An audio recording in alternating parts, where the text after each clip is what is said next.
Hey guys, I thought I would do a book haul today. I didn't realize that I had acquired so many books during the month of March, but I was looking at my shelf and I saw that there was a lot that I hadn't shown you guys yet. I will just say that I have been meaning to put myself on a book buying ban, but I don't really think I need to because I got all these books they were either given to me or I paid 50 cents or 75 cents at the thrift store. None of these books were even close to full price. They're all used, so I'm pretty proud of myself. First of all, I have a book that my mom gave me, and she gave it to me. It was so cute. It was wrapped up with twine and paper like this. There was string around it, and it said "Blind Date with a Book." And so I had no idea what this is. There's a little description that she wrote on here, but I opened it up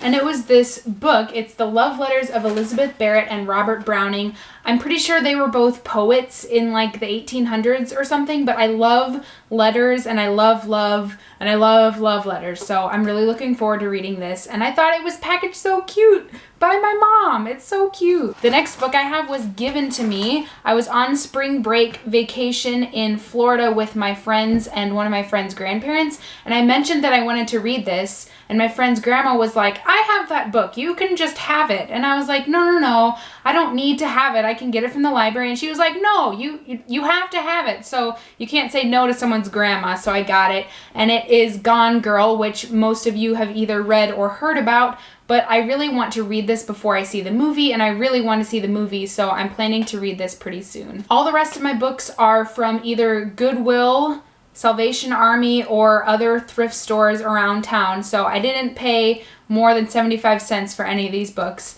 And the first one is The Bell Jar by Sylvia Plath. I have read this already. I really enjoyed it, and I really love this sort of vintage paperback edition. This is a sort of semi-autobiographical novel by Sylvia Plath. It's sort of sad because it deals with things like depression and suicide, but I honestly really enjoyed this book, and if you're curious about it at all, I would encourage you to check it out. The next book I got is also a classic.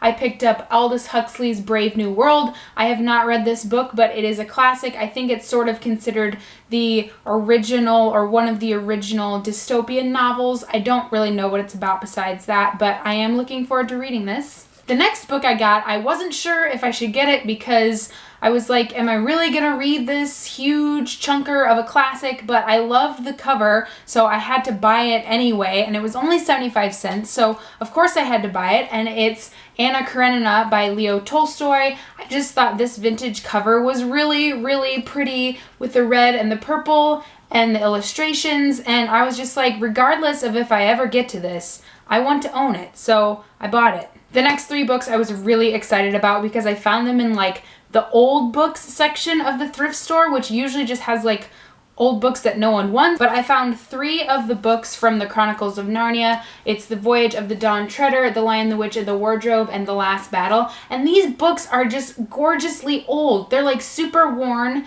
The pages are really thin and yellow and worn, but they're just so beautiful. And I wished that I would have found all of them because I love me some C.S. Lewis, but I'm super glad that I found these, and I might even frame them and hang them on the wall because they're so pretty and because I have other versions of this that I can read. But seriously, these were 75 cents each, and I could not say no. The next book I have is called If I Die in a Combat Zone by Tim O'Brien. Last year I read his book The Things They Carried, and it was just really shockingly good. It's sort of a quasi-realistic fiction account of the Vietnam War. Part of the appeal of his writing is that he did experience the Vietnam War, but we're not really sure if the content of his books is factual or not. So there's just some really interesting issues there, and his writing is really great, and I just was like, yes, I want to read more of what he has to say about the Vietnam War.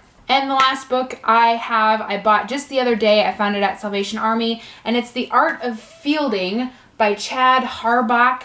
I don't know much about this book other than it's about baseball, but I have been wanting to own it for a long time because I am obsessed with the typography on this cover. So that was enough for me to buy it. It's a used copy. Obviously, it's not in perfect shape, but yeah, it's about something to do with baseball, and I think a friend of mine read it and said it was good, and I think it's so beautiful, so I bought it. Please let me know if you've read any of the books that I showed in this haul or what you think of them, and I will see you guys soon with something else. Bye!